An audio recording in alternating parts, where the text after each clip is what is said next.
Oi amigos, tudo bem? Bom, se você tá aqui pela primeira vez, eu sou a Isabel Nascimento e esse é o Imparcialmente Cientista. Antes que vocês falem, essa blusa aqui, ela é do Neymar.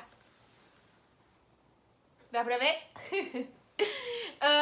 E eu vou usar ela agora porque o Santos vai ter que esperar um pouco pra ele merecer que eu coloque esse canal aqui usando blusas do Santos. Mas eu gosto muito de colocar a blusa... Vocês sabem aqui que eu sou super fã do Neymar. Eu tenho uma do PSG também. E pra onde ele for, eu espero comprar uma blusa com o nome dele, porque pra mim ele é uma referência. Eu sei, ele pode ir pro Flamengo, pro Palmeiras. A gente ainda não sabe. Então, o que eu lembro do Neymar é o que ele fez dentro de campo. E o que ele fez dentro de campo é muito mais do que a gente viu ontem. Eu peço desculpas pra vocês pelo vídeo de ontem, que não teve análise de nada, né? Então hoje, né, mais calma, a Isabel vai falar com vocês. Eu quero falar com vocês principalmente sobre os últimos 3 jogos. Vamos falar sobre Santos pós-pandemia. Primeiro, antes que o celular acabe a bateria. Primeiro, o Santos perdeu jogadores, o Santos estava um tempo sem treinar. Todos os times, e principalmente os times menores, de menor expressão, eu digo menores no sentido de menor infraestrutura, menor salário, não são menores de torcida e nem de paixão do seu torcedor.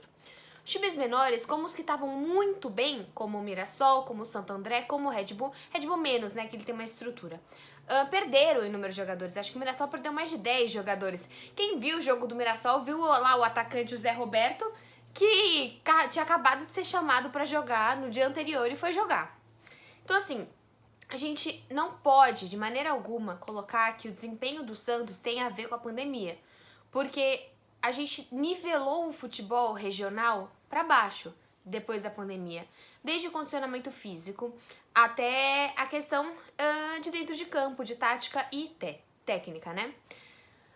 O preparador físico do Santos mesmo falou que em termos de condicionamento, em termos de músculo, em termos de massa, o Santos estava muito bem. O Santos voltou, primeiro, sem nenhum caso de coronavírus entre os atletas do profissional, e com as estruturas físicas muito bem preparadas. O Santos não foi um time que você pode ver, muita gente ainda falando do Gabriel, ou falando ontem do Jô. Você não olha pro time do Santos e vê alguém totalmente fora de forma, algumas brincadeiras com o Veríssimo, mas assim, ninguém você fala, nossa, esse aí desleixou, não.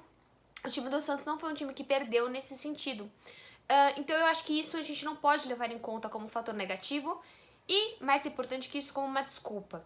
O time do Santos, ele fez 3 jogos, né? A gente começou com o Santo André, o empate, a gente teve uma derrota contra o Novo Horizontino e a gente teve uma derrota, um vexame ontem contra a Ponte Preta. Muito se fala do vexame do São Paulo contra o Mirassol. Porém, eu prefiro o desempenho do elenco do São Paulo do que o desempenho do time do Santos. O desempenho, para quem assistiu do elenco do São Paulo, na minha opinião, o São Paulo joga melhor do que o Palmeiras, que ganhou de 2-0. Pelo menos no primeiro tempo o São Paulo joga bem, o São Paulo vai atrás do placar. Tô aqui comparando com o rival, eu tô comparando com estruturas de time que também se perderam e perderam muita coisa aí na pandemia. O Santos, só pra vocês terem uma noção, o Santos chutou 2 bolas no gol no primeiro jogo, 4 no segundo jogo e 3 ontem. Você falar pra mim que o time é um time defensivo? Não, porque tomou 3 gols ontem, tomou 3 gols contra o Novo Horizontino e também tomou gol contra o Santo André. Então ele não é um time de criatividade, ele não é um time ofensivo, ele não é um time com uma estrutura defensiva. E você começa a pensar qual é a cara desse Santos que voltou da pandemia, se você não tem nenhuma estrutura forte nesse time. Vamos entender essa estrutura. A estrutura do time começa lá atrás. Tô falando aqui de time, campo. A gente tem o Vladimir no gol. Aí muita gente vai criticar o Vladimir. O goleiro chama gol, o goleiro chama gol. Vou tratar esse vídeo aqui, até um vídeo pra conversar com vocês. Tô comendo um chocolatinho. O Vladimir chama gol, sei lá o quê. Ok. Mas por que o Vladimir tá lá? O Vladimir tá lá porque o Everson rescindiu. Por que o Everson tá lá? Porque o Vanderlei foi embora, porque um treinador foi superior ao time e mandou o Vanderlei embora. O Vanderlei é muito melhor que o Vladimir e o Vanderlei é melhor que o Everson. E o Everson, sim, é melhor que o Vladimir. O Vladimir tá o que aí há 8 anos no banco de reserva por alguma razão. Ele é um bom goleiro reserva, mas ele talvez não seja um bom goleiro para jogos consequentes, para jogos em consequência, um jogo atrás do outro. Então, assim, culpar o Vladimir é a maneira mais fácil. É a maneira simples. É você só ver a pontinha do iceberg. Agora entende por que o Everson saiu mesmo? Ah, porque ele não tá recebendo salário. Tá, mas no Corinthians isso acontece, em outros times também isso acontece. Por que no Santos tá tão fácil de você preferir ficar sem time, porque ele ainda não tem nenhum contrato com o Galo, do que você tentar mais um tempo no Santos? Na minha opinião, o que o Santos não tem são personalidades fortes, de dentro de campo. Comparando ao Corinthians, você não tem um Cássio, você não tem um Fagner, você não tem um Gil, um Jô. Personalidades que cheguem pra esse jogador e falam, meu, isso aqui é o Santos. Você tá jogando essa camisa fora. A partir do momento que o Everson fez isso, o Sacha também se sentiu na liberdade de fazer isso. Isso mostra como é frágil a parte de dentro do Santos. Como é simples você desistir do Santos. Como é simplesmente você jogar fora, você jogar num dos maiores times do mundo, num time praticamente com a maior história, a história mais brilhante do mundo. Você simplesmente jogar fora isso. Por conta de dinheiro, por conta de um contrato. Quantos times não estão devendo? Pega o Vasco, há quanto tempo que não tá sem salário? Você vê essa situação de rescisão atrás de rescisão?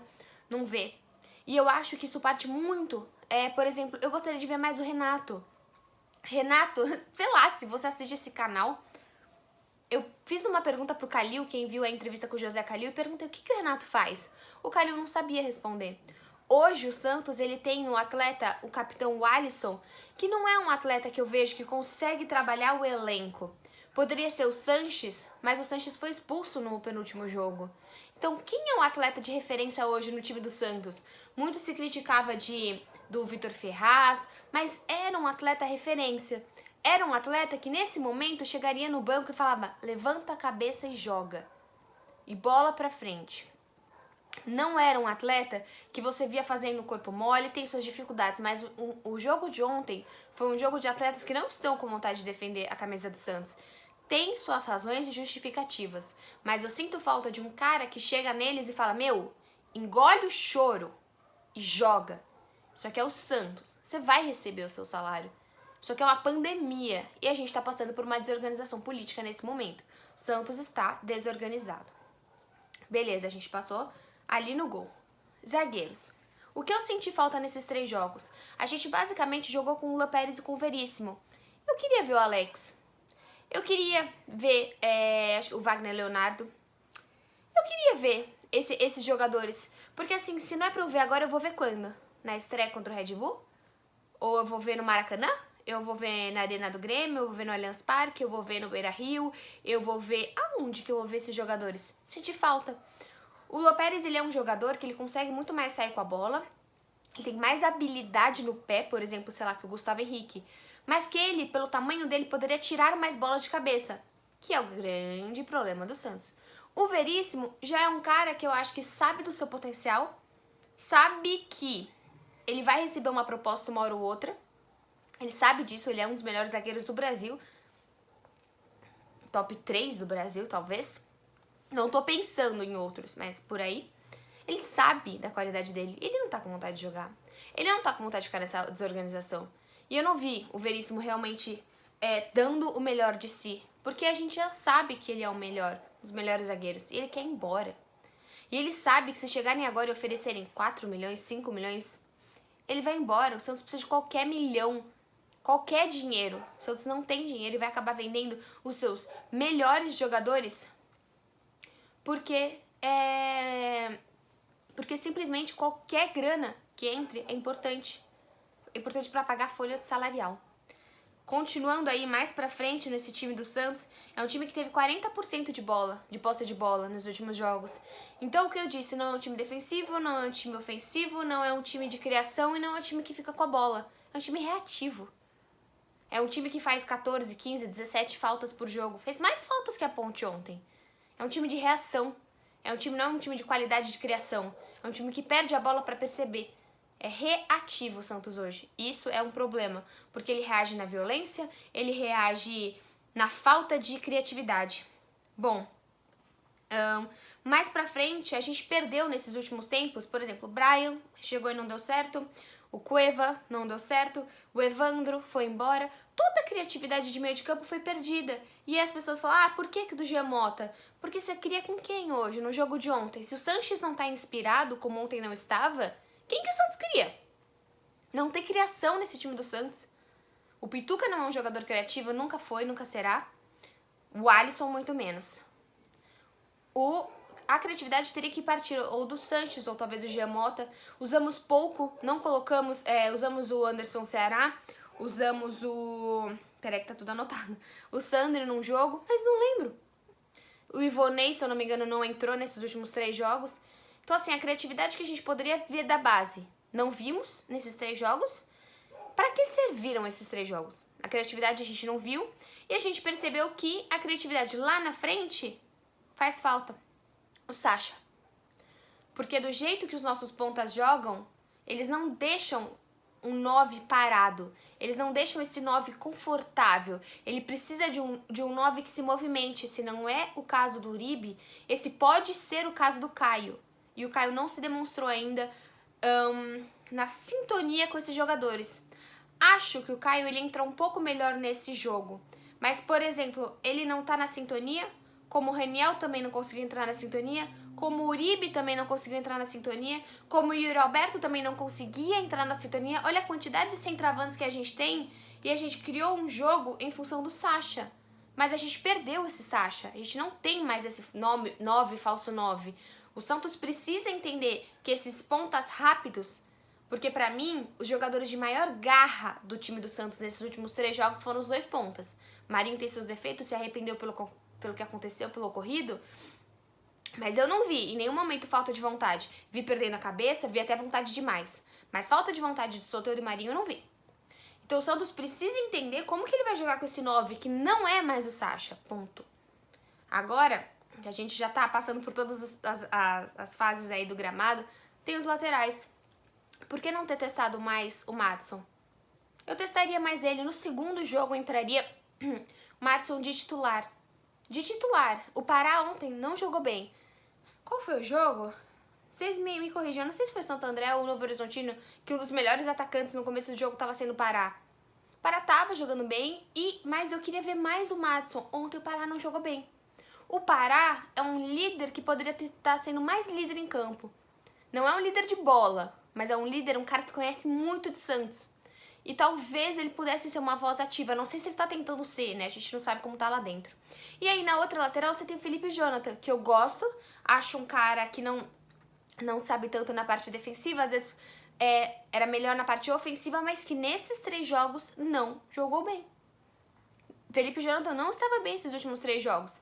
Ele pode muito mais. Teve um gol, acho que foi no Novo Horizontino, que foi totalmente em cima dele. Ele não tava lá. Então, o Felipe Jonathan... E outra coisa, a gente não tem nem reserva pra ele. E ele é um cara que pode crescer. Ele é um cara que chutava de fora da área. Outra coisa, gente, chute de fora da área. Quem chuta de fora da área no Santos hoje? O Marinho fez um gol no penúltimo jogo de fora da área. Ninguém chuta. E aí você vai ali nos volantes, o Alisson não chuta, o Pituca não chuta. Eu entendo a importância do Pituca, mas eu entendo que ele está aqui, o futebol dele não é como do ano passado. Se é uma questão da gestão, se é uma consequência, se é um espelho, não sei. Mas o Pituca não joga como no ano passado. Agora, se você comparar, sei lá, o Jobson com o Alisson, o Jobson é um cara que é muito mais criativo, muito mais driblador, muito mais habilidoso. Mas eu entendo você colocar no jogo de ontem o Alisson. O Alisson não acho que foi um jogo absurdamente horrível do Alisson ontem. Eu entendo a necessidade do Alisson e porque ele tá lá. Mas eu vejo o potencial do Jobson crescendo. Eu acho que desses 3 jogos, pode ser uma das coisas que eu posso falar pra vocês de bom, é ver uma possibilidade do Jobson. Porque o Ceará eu não consegui ver, o Sandro eu não consegui ver, o Ivonei eu não consegui ver, o Alex eu não consegui ver, e o Vladimir eu tive certeza que, infelizmente, a gente vai ter que pensar num goleiro. E nessa época, o Santos simplesmente não pode nem contratar, não sei como que a gente vai pensar num goleiro. Agora, não dá pra jogar com o Vladimir, o brasileiro. talvez nesses 10 dias, se ele vai se preparar melhor, que quem sabe ele cala a minha boca e a gente possa melhorar, mas pelo visto não foi bom, os 3 jogos não foram bons. Então, o Gesualdo ontem ele disse que ele não vai desistir, né? Ele falou, tô pegando aspas aqui, não vou arranjar desculpas, não admito que alguém desista porque eu não desisto. Estamos todos tristes e revoltados. Espero que o torcedor entenda que o jogador tem passado com essa pandemia e com todas as condições. Tivemos problemas e vamos tentar resolver internamente. Não é culpa do Gesualdo. Não é culpa do Gesualdo. Se ele está com um plano de jogo com 11 jogadores, que eu imagino, né, que deve ser o normal, ele não conseguiu até agora colocar 90 minutos com 11 jogadores, pelo menos na pós-pandemia. Então, não é culpa do Gesualdo. Se eu não me engano, o Santos já paga uns 3 técnicos. Não faz sentido, não tem nem dinheiro pra pagar salário pra mais um. Bom, ufa, acho que eu consegui fazer uma análise um pouco melhor sem chorar pra vocês. Fiquem ligados aqui no canal, se inscreve no canal, vamos chegar em 20 mil, gente. 20 mil inscritos pra esse canal, se inscreve, deixa seu like. Pra quem não sabe, eu tenho um podcast, Alvinegras da Vila, vou deixar aqui embaixo com a Anitta Efraim. A gente essa semana até falou com o Guilherme, treinador das sereias, demais, sensacional, não é mesmo? Eu também escrevo no Diário do Peixe, tem uma coluna lá, tem muitas coisas bacanas, fora de campo, mas hoje mais calma eu consegui falar com você e muito obrigada pelas mensagens, vocês são incríveis, esse canal é demais. Vocês são incríveis, as mensagens que vocês me mandaram no Instagram, quem não me segue, @emparçamentoSantista, obrigada, vocês são muito fofos e tamo junto nessa. Até o próximo vídeo.